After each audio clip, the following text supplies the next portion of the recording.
Look, nobody signs up to be a caregiver on a Krythax military station expecting sunshine and daisies. But Darby hadn't exactly expected to spend 6 months in what amounted to a very expensive, very hostile basement either. Miles beneath the surface of a planet whose name he still couldn't pronounce without sounding like he was choking, Darby had learned three important things about the Krythax. They were massive, they were mean, and they really, really didn't like humans. Oh, they tolerated humans. The way you might tolerate a particularly useless houseplant that someone gave you as a gift and you're too polite to throw away. Humans were soft. Humans were weak. Humans had the audacity to need things like sleep and food at regular intervals. The Krythax military prided themselves on being the exact opposite of all that, which made it deeply, cosmically ironic that they'd hired Darby to watch their kids. The personnel officer who'd recruited him, a Krythax named something with too many consonants, had made it sound simple. You will supervise the younglings while their parents fulfill military duties. You will ensure they do not perish. This is the extent of your responsibilities. Perish. Not stay safe or remain healthy. Just not die. The bar was low, and Darby had thought, how hard could it be? Turns out, pretty hard when the kids in question were miniature versions of 8-foot-tall apex predators with scales like armor plating, retractable claws that could shred steel, and a cultural attitude toward childcare that could best be described as survival of the fittest. Now stop whining. The station itself was a monument to Krythax philosophy. All function, zero comfort. Metallic corridors stretched for miles in every direction, lit by harsh blue-white lights that hummed constantly and gave Darby headaches. The air was recycled, temperature controlled to a precise 68 degrees, and smelled faintly of ozone, and something Darby had decided not to investigate too closely. There were no windows, no plants, no natural anything. Just endless metal and the constant low thrum of machinery keeping everyone alive beneath tons of rock and dirt. Darby's quarters were a 10-by-10 box with a sleeping platform, a storage unit, and a hygiene station that made sounds he didn't trust. The younglings' common area was only slightly larger, filled with training equipment that looked like torture devices and educational screens that mostly showed battle tactics and territorial maps. This was where Darby spent his days, watching 4 Krythax cubs who ranged from knee-high to waist-high on a human, which meant they were already terrifying. Ixal was the oldest and the boldest, daughter of Commander Drixon herself. She had deep crimson scales that caught the artificial light, sharp golden eyes, and the kind of confidence that came from being born into military royalty. She was also bossy, which Darby supposed was a leadership quality if you squinted at it. Right.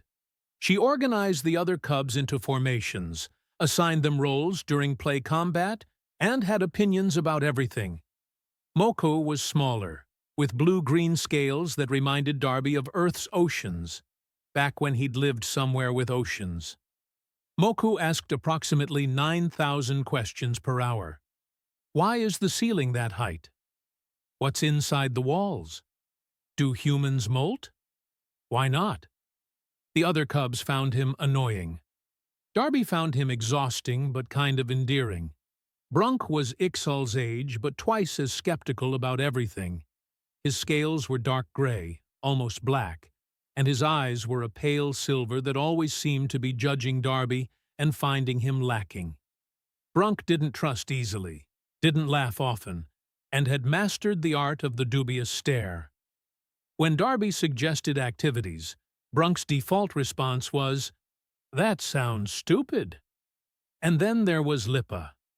Lipa was the smallest, the youngest, and the quietest.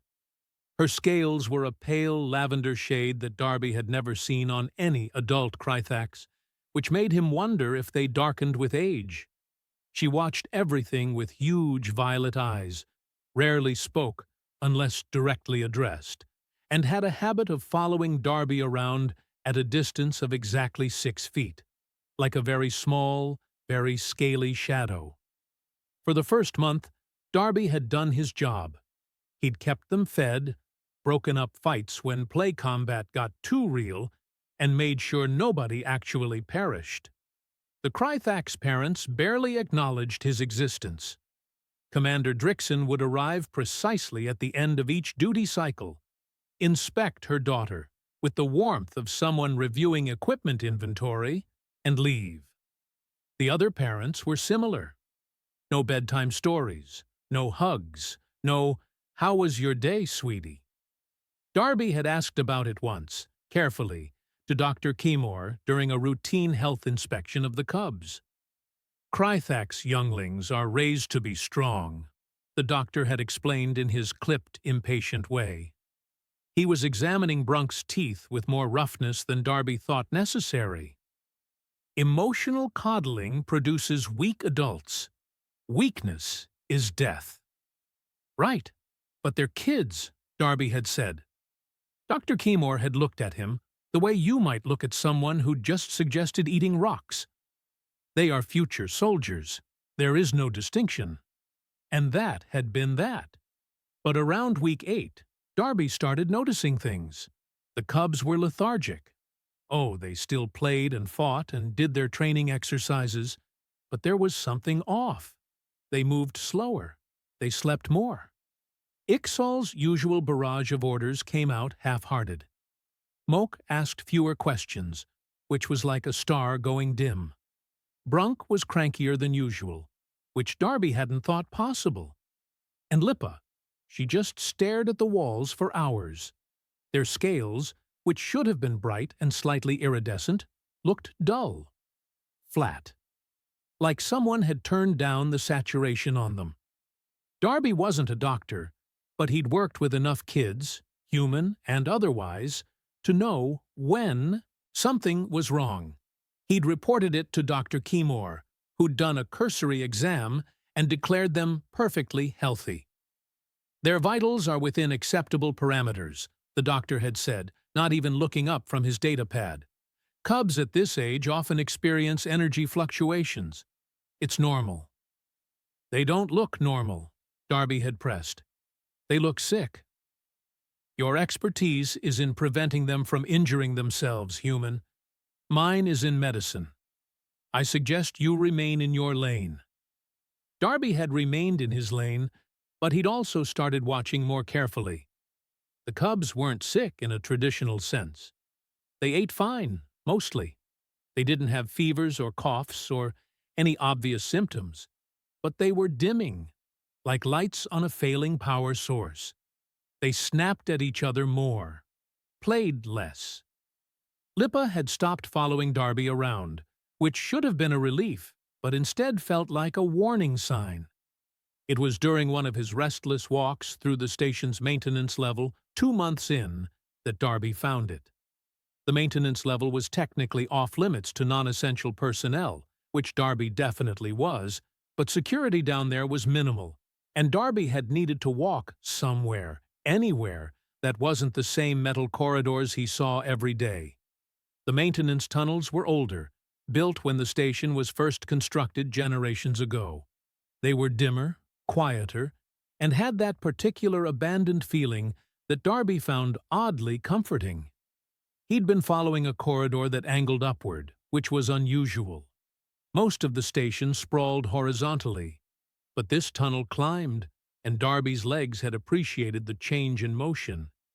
He'd climbed until he'd reached what looked like an old service junction, a small room with panels and conduits running in every direction.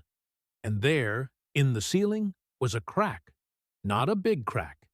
Maybe 6 inches long, barely visible in the dim emergency lighting. But through that crack came something Darby hadn't seen in months. Sunlight. Actual, honest-to-God, natural sunlight. It was just a beam, thin as a pencil, cutting through the darkness at an angle and hitting the floor in a small circle of gold. Darby had stood there for a solid minute, just staring at it like it was a hallucination. Then he'd stepped into it. The warmth hit his skin, and something in his chest that had been clenched tight for months suddenly loosened. He'd closed his eyes and just stood there, feeling the sun on his face, and realized how much he'd been dying down here in this metal tomb, how much he'd been slowly suffocating without even realizing it. Humans needed sunlight. That was basic biology. Vitamin D, circadian rhythms, mental health, all of it tied to that big burning ball in the sky. And Darby had been living without it for so long, he'd forgotten what it felt like to not be tired all the time. He'd stayed in that beam of light until his duty shift alarm had chirped, warning him he needed to get back to the younglings area. He'd left reluctantly, but the knowledge of that crack, that light, had stayed with him. The next day, Lipa had followed him. Darby hadn't invited her, hadn't even noticed her trailing behind until he'd reached the maintenance junction again and turned to find her small form in the corridor entrance, violet eyes huge in the dimness. "You're not supposed to be here," Darby had said. "You're not supposed to be here either," Lipa had replied, which was fair. "I'm just taking a walk. You walk here every day now, at the same time." She'd tilted her head, studying him. Why? Darby could have lied, should have lied, probably. But something about Lipa's quiet observation, the way she noticed things no one else did, made him tell the truth. "I found something," he'd said. "Want to see?" She'd nodded, and he'd led her into the junction room to the crack in the ceiling and the beam of light below it. Lipa had frozen the moment she'd seen it. Not in fear. In something else entirely. Her scales, which had been that dull lavender for weeks, suddenly seemed to brighten, just a little.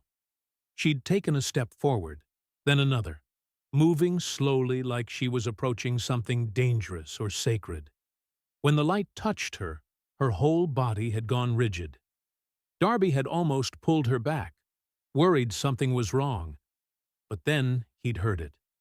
A sound he'd never heard a Krythax make. Lipa was purring. Not like a cat, exactly. Deeper, more resonant, a thrumming sound that came from somewhere in her chest. Her scales began to shimmer, catching the light and reflecting it back in tiny prisms of color. She'd lifted her face toward the crack in the ceiling, eyes half closed, and that purr had gotten louder. "What is it?" she'd whispered. "Sunlight," Darby had said. "Natural light. From the sun. The star this planet orbits around." "We learned about stars," Lipa had said, not moving from the beam, "in tactical astronomy. For navigation." "Right, but this is different. This is what stars actually do. They make light, and heat, and life, kind of. Most species need it." "We live underground," Lipa had said, like this was obvious. "Yeah, but you didn't always. Your species, I mean. You had to evolve somewhere with sunlight, right? Otherwise, why would your scales do that?" Lipa had looked down at herself, seeing the shimmer, the way colors were dancing across her scales that hadn't been there moments before. "They don't usually do this." "Maybe they're supposed to," Darby had said quietly. They'd stood there together for 20 minutes, Lipa in the light and Darby watching her transformation. When the duty shift alarm had chirped again, Lipa had looked at Darby with something like desperation. "Can we come back?" she'd asked. "We really shouldn't," Darby had said.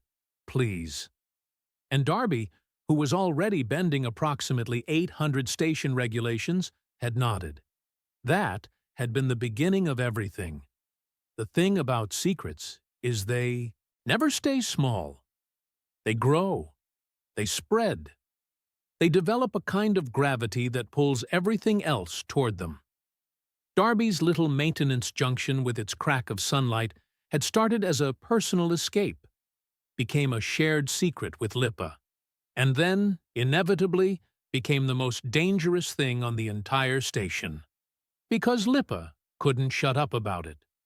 Oh, she tried. For about 36 hours, she managed to keep quiet. But the change in her was so obvious that the other cubs noticed immediately. Her scales had regained their shimmer, that pale lavender now catching light, even from the harsh artificial panels overhead. She moved differently, too. Lighter, more energetic. Like someone had plugged her back into a power source she'd been running without. Ixal had been the first to confront her. "What happened to you?" the crimson-scaled cub had demanded during morning training exercises.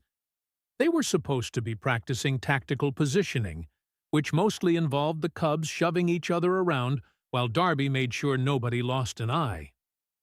"You look weird." "I don't look weird," Lipa had said, a little too defensively. "You're shiny again," Moke had observed, abandoning his position to circle Lipa like she was a science experiment. "Your scales haven't been shiny in forever. Did you eat something? Are you sick? Is it contagious?" "I'm not sick," Lipa had protested. Brunk had narrowed his pale silver eyes. "You've been sneaking off with the human." All three cubs had turned to stare at Darby, who'd suddenly found the ceiling very interesting. "We just go for walks," Lipa had said. "Walks where?"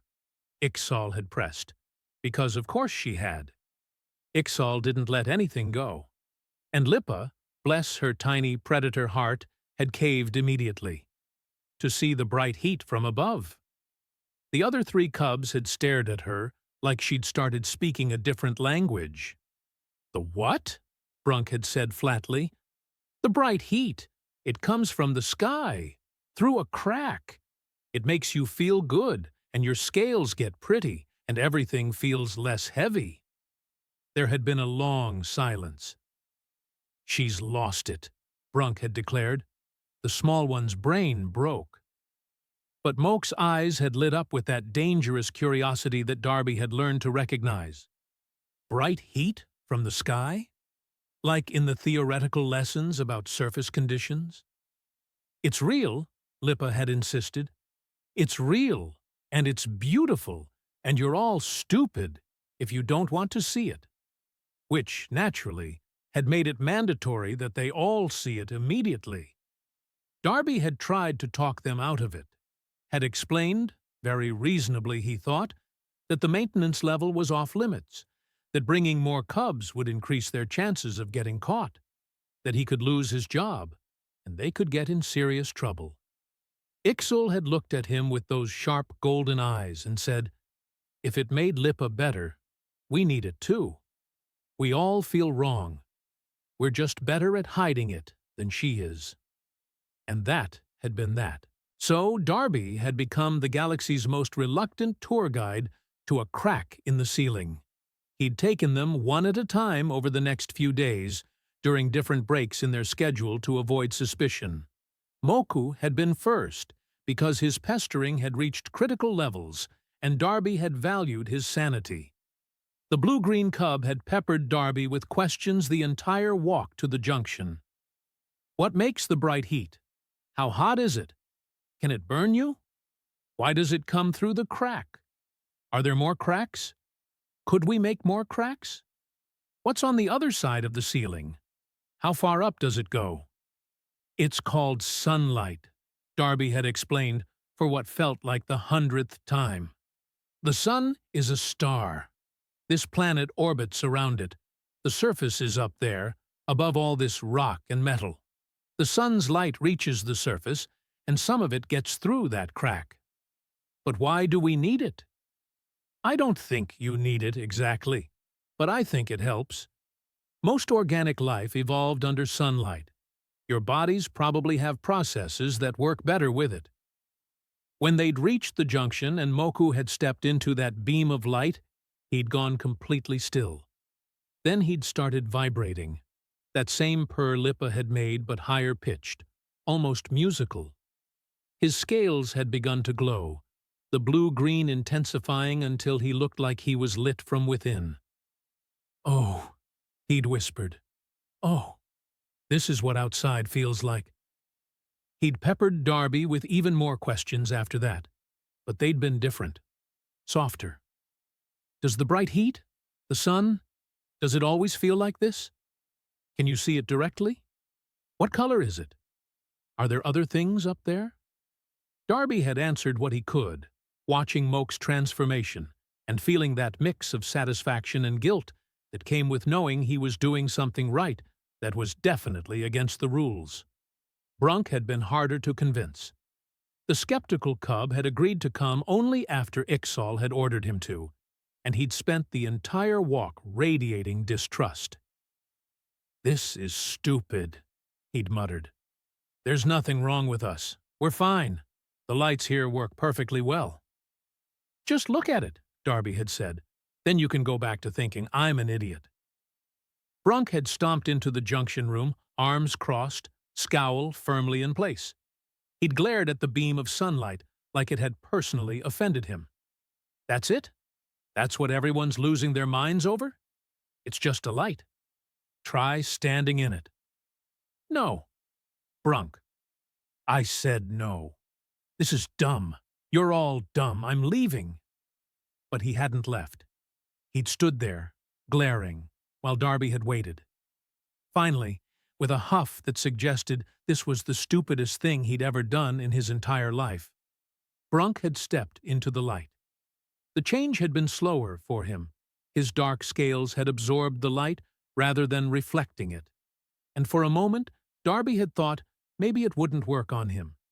But then Brunk's shoulders had relaxed. His scowl had softened. And when he'd looked up at the crack in the ceiling, there'd been something like wonder in his pale eyes. "Huh," he'd said quietly. "Huh?" Darby had prompted. "It's warm. Really warm. I didn't know I was cold until right now." He'd stayed in that beam for 30 minutes, longer than any of the others, and when they'd left, he hadn't said a word. But the next day, he'd asked Darby when they could go back. Ixal had been last, and she'd approached it like a military operation. She'd wanted to know the exact route, the security patrol schedules, the optimal time to minimize detection risk. Darby had pointed out that he'd just been going whenever, and Ixal had looked at him like he'd confessed to being a chaos agent. When she'd finally stepped into the sunlight, her crimson scales had exploded into brilliance, deep red shifting to orange, to gold at the edges, like she was made of living fire. The purr that had rumbled from her chest had been deeper than the others, more commanding, and she'd stood in that light like she was claiming territory. "This is what we're supposed to feel like," she'd said, not a question, but a statement of fact. "This is what's missing." "Yeah," Darby had agreed. "Why don't we have this? Why do we live down here in the dark?" "I don't know your people's history. You'd have to ask your mother." Ixal had looked at him sharply. "We can't tell the adults about this." "Probably not.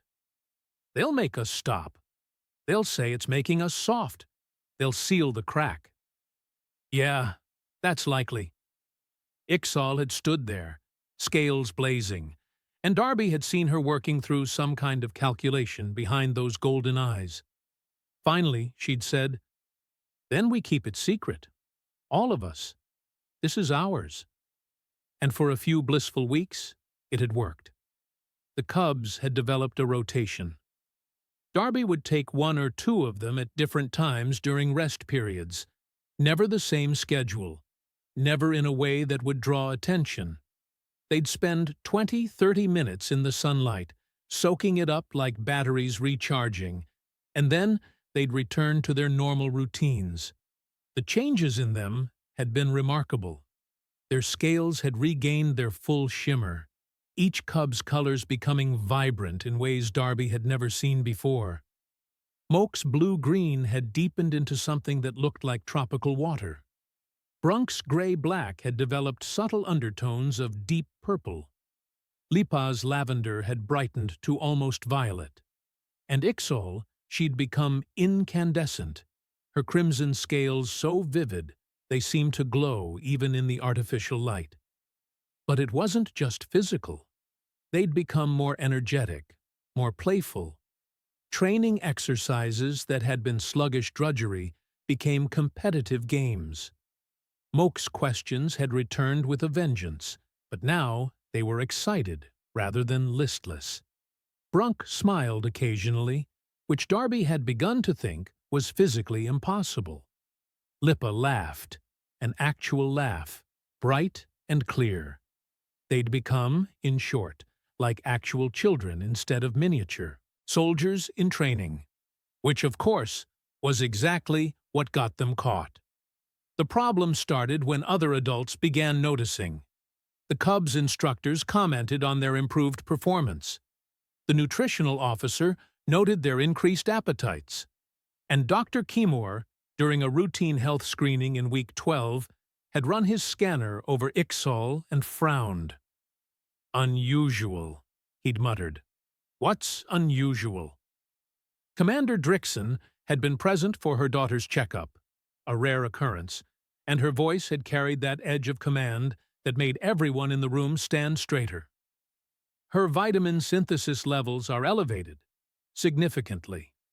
All the younglings in this cohort are showing similar patterns. Is that a problem?"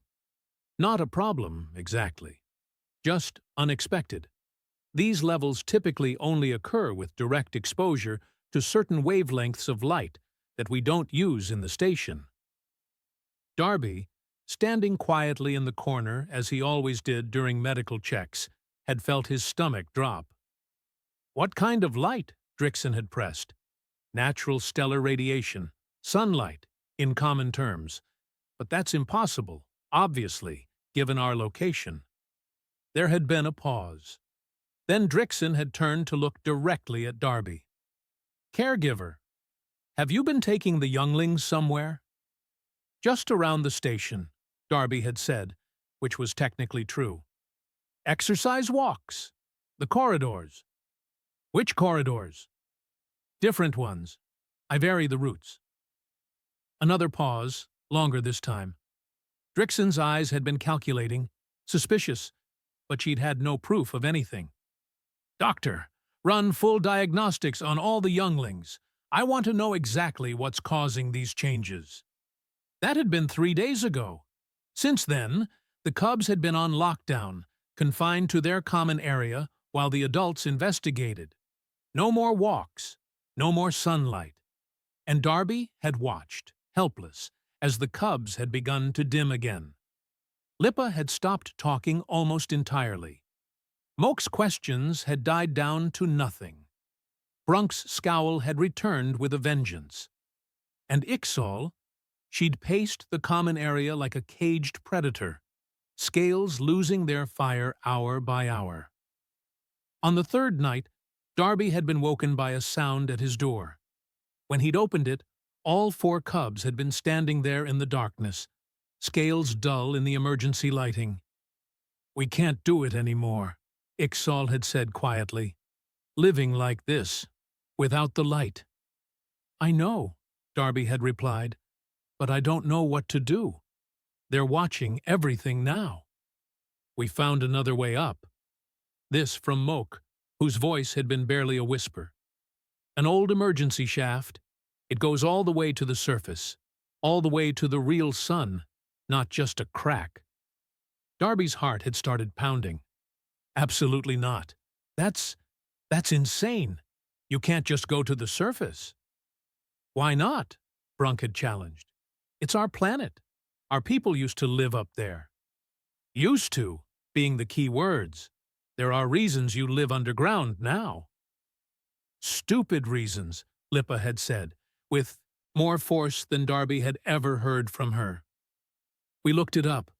The war that drove everyone underground ended 100 cycles ago. There's nothing dangerous up there anymore, just sun and air and open space. Your parents will lose their minds." "Our parents are making us sick," Ixol had said flatly. Maybe not on purpose, but they are. We're dying down here, Darby. Slowly. You showed us what living actually feels like. We can't go back. So we're going up, Moko had added. Tomorrow, during second rest period when security is lightest. We have the route mapped. We know how to avoid the patrols. And you're coming with us, Ixal had finished. Because if we go alone, we'll probably get lost and definitely get caught. But if you're there, we have a chance. Darby had stood in his doorway, looking at 4 very small, very determined predator cubs who were asking him to help them commit what amounted to a prison break. And he'd thought about all the very sensible reasons to say no. He'd thought about his job, which he'd definitely lose, about Commander Drixan's wrath, which would be biblical, about every regulation and protocol he'd be violating, about the possibility of getting these cubs hurt, or worse. But then he'd looked at Lippa's dimming scales, at the way Brunk's shoulders had slumped, at the desperate hope in Moke's eyes, at Ixal's clenched fists. What time is second rest period? He'd heard himself ask. The grins that had split those 4 small faces had been equal parts relieved and terrifying. We'll come get you, Ixal had promised. Be ready. And then they'd vanished back into the darkness, leaving Darby standing in his doorway, wondering what exactly he'd just agreed to, and whether his employment termination would come before or after Commander Drixan personally tore him apart. Probably after, he'd decided. Definitely after. Second rest period began at what Darby's internal clock insisted was 3 in the morning, though time underground had become a meaningless concept months ago. The station lights dimmed to their lowest setting, the corridors emptied except for minimal security patrols, and the constant hum of machinery dropped to a whisper that was almost peaceful. Darby was not peaceful. He was sitting on his sleeping platform, fully dressed, having not slept at all, mentally composing his resignation letter and possibly his last will and testament. The soft scratch at his door came exactly on schedule. 4 small shadows slipped into his quarters the moment he opened the door. They were vibrating with nervous energy, scales muted in the low light, but eyes bright with anticipation and terror in equal measure. "Everyone ready?" Ixal whispered. "No," Darby whispered back. "This is a terrible idea. We should abort. Abort immediately." "Too late," Brunk said, with what might have been the ghost of a smile. "We're committed now." "You plotted this," Darby accused. "You got me to agree when I was half asleep and emotional." "Yes," Ixal confirmed, completely unapologetic. "That's called tactics. Now come on, we have a 6-minute window before the next patrol cycle." She slipped back out the door with the confidence of someone who'd never been told no in her life, and the other cubs followed.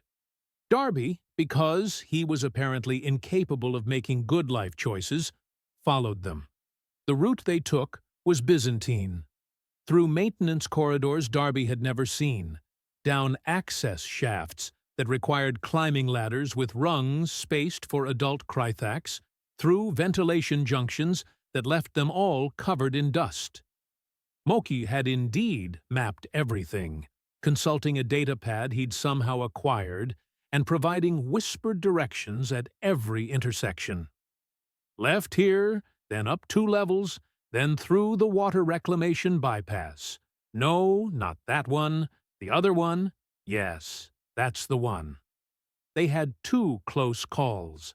The first when they rounded a corner and nearly ran into a maintenance bot, which Lippa quickly disabled by yanking out its power coupling with a move she'd definitely learned in combat training. The second, when voices echoed down a corridor they were about to enter, forcing them to backtrack and take a longer route that put them dangerously close to missing their window. But they made it. After 30 minutes of sneaking, climbing, and one incident where Brunk got stuck in a too small access tunnel and had to be pulled through by his tail, which he was not happy about. They reached it. The emergency shaft. It was older than anything else Darby had seen in the station, the metal darker, the construction cruder. A vertical tube with ladder rungs embedded in the wall, stretching up into darkness that the emergency lights couldn't penetrate. At the top, barely visible, was a circular hatch, with warning symbols that had faded with age. "That goes to the surface?" Darby asked, craning his neck. "According to the station schematics, yes," Moak confirmed. "It's an evacuation route from when the station was first built. Never been used as far as I can tell." "Which means it might not even open." "Only one way to find out," Ixal said, and started climbing. The climb was long, longer than Darby had expected, his arms burning by the halfway point, his breath coming hard in the recycled air. The cubs climbed with more ease, their claws giving them better grip, but even they were flagging by the time the hatch came into clear view. It was sealed, locked with a manual mechanism that had probably been cutting edge 100 years ago. Ixal and Brunk worked at it together, their combined strength finally forcing the locking wheel to turn with a screech of protesting metal that made everyone freeze, certain that every security officer in the station had heard it. Nothing happened. No alarms, no pounding footsteps, no angry voices demanding they climb back down immediately. "Okay," Ixal said, breathing hard. "Okay, here we go. Everyone ready?" "No," Darby said again, but quietly this time, because they were past the point of turning back. Ixal pushed. The hatch resisted, stuck from disuse, and for a horrible moment Darby thought this was where it ended, stuck at the top of a shaft with nowhere to go but back down. But then Brunk added his weight, and Moak, and even little Lippa, all 4 cubs pushing together, and with a groan of surrender, the hatch swung open. Dawn air poured down the shaft. It was cool, carrying scents that Darby's underground-adapted nose could barely process. Growing things, water, dirt, life. Real, actual, organic life. And light. Not the harsh blue-white of the station, not even the thin beam from the crack in the maintenance junction. Real sunlight, golden and warm, and getting stronger by the moment as the planet's star climbed above the horizon. Ixal climbed through first, disappearing into that light. Then Moak, then Brunk, then Lippa, each one vanishing into a world they'd never seen. Darby hauled himself up last, muscles screaming, and emerged onto the surface of a planet he'd only ever seen from space during his arrival months ago. The Krythax homeworld was beautiful. The cubs weren't moving. Darby pulled himself fully out of the hatch and understood why. They were frozen, 4 small predators turned into statues by sensory overload. The sun was rising over a landscape of rolling hills covered in purple-blue grass, dotted with clusters of trees whose leaves shimmered silver in the morning light. The sky was a shade of orange-pink that Earth's sunrises had never quite managed, streaked with thin clouds that glowed like embers. And it was quiet. Not the mechanical hum of the station, but actual quiet, broken only by wind and distant sounds Darby couldn't identify. Then Lippa made a sound somewhere between a laugh and a sob. She dropped to all fours and pressed her face into the grass, scales flashing violet so bright it hurt to look at. Moak followed, running his claws through the alien plant life with wonder, his blue-green scales reflecting the sunrise until he looked like living water. Brunk turned his face to the sun and closed his eyes, that deep purr rumbling from his chest, his dark scales catching undertones of purple and blue that Darby had never seen underground. And Ixal! She spread her arms wide and roared. It wasn't a cub's roar, It was something primal, joyful, a sound of pure freedom that echoed across the hills and probably woke up everything within 5 miles. Her crimson scales blazed like actual fire, gold and orange dancing across their surface. And when she looked at Darby, her eyes were wet. "This," she said, voice shaking, "this is what we're supposed to be." They ran then, all 4 of them, racing through the grass, jumping over rocks, discovering flowers and insects and textures they'd never imagined. Moku found a stream and splashed in it, asking questions to the sky about water tables and erosion. Brunk discovered that the trees had bark you could climb, different from metal, walls, organic and rough and real. Lipa lay in a patch of wildflowers, laughing as something that looked like a butterfly landed on her snout. Darby watched them, feeling that tightness in his chest again, but this time it was loosening, not clenching. This was what childhood looked like. Not training exercises and tactical drills, but discovery and play and joy. He sat down in the grass, let the sun warm his face, and for the first time in months, felt like he could breathe. That's when he heard the aircraft. Military transport, incoming fast from the direction of the station. Darby's stomach dropped as the cubs froze mid-play, instincts kicking in. The transport landed 50 yards away, with enough force to flatten the grass around it, and the hatch opened to reveal Commander Drickson in full combat gear, followed by 6 armed soldiers. And Dr. Keymore, looking confused and concerned in equal measure. "Ixal," Drickson's voice carried across the distance, hard as station metal. "Get away from the human. All of you, come here now." The cubs didn't move. They clustered together, and then, in a gesture that made Darby's heart stop, they moved to stand in front of him. 4 small bodies between him and the armed soldiers. "No," Ixal said clearly.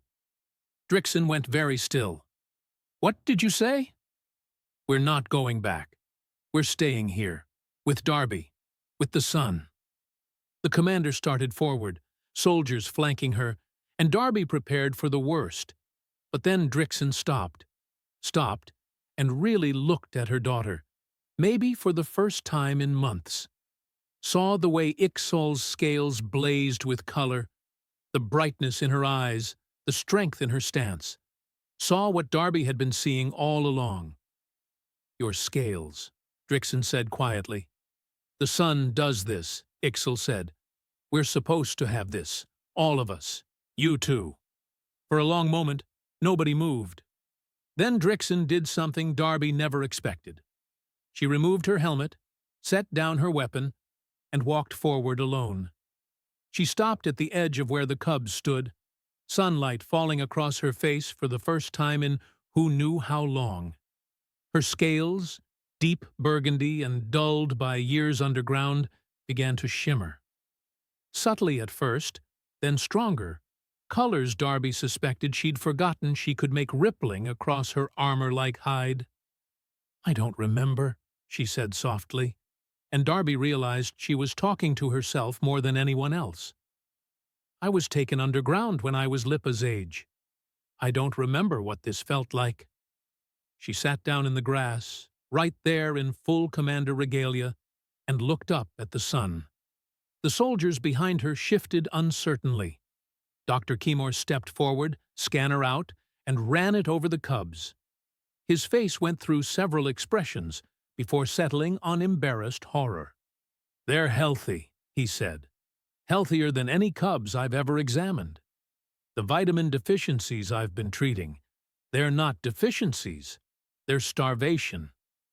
We've been starving them of something essential." "How long?" Drickson asked. "Generations, probably, since we moved underground." Drickson sat there, processing this, while her daughter slowly approached and sat beside her. Then Moko joined them, then Brunk, then Lipa, 4 cubs and their commander sitting in a patch of purple-blue grass under an alien sunrise. "We can't go back to the dark," Ixal said. "Please don't make us go back to the dark." Drixen was quiet for a long time. Then she tapped her comm device. "Command, this is Drixen. I'm declaring the Younglings Surface Habitation Zone operational effective immediately. Begin construction protocols for permanent structures. All cubs will rotate to surface exposure starting tomorrow." There was confusion on the other end, questions and protests, but Drixen cut them off. "That's an order.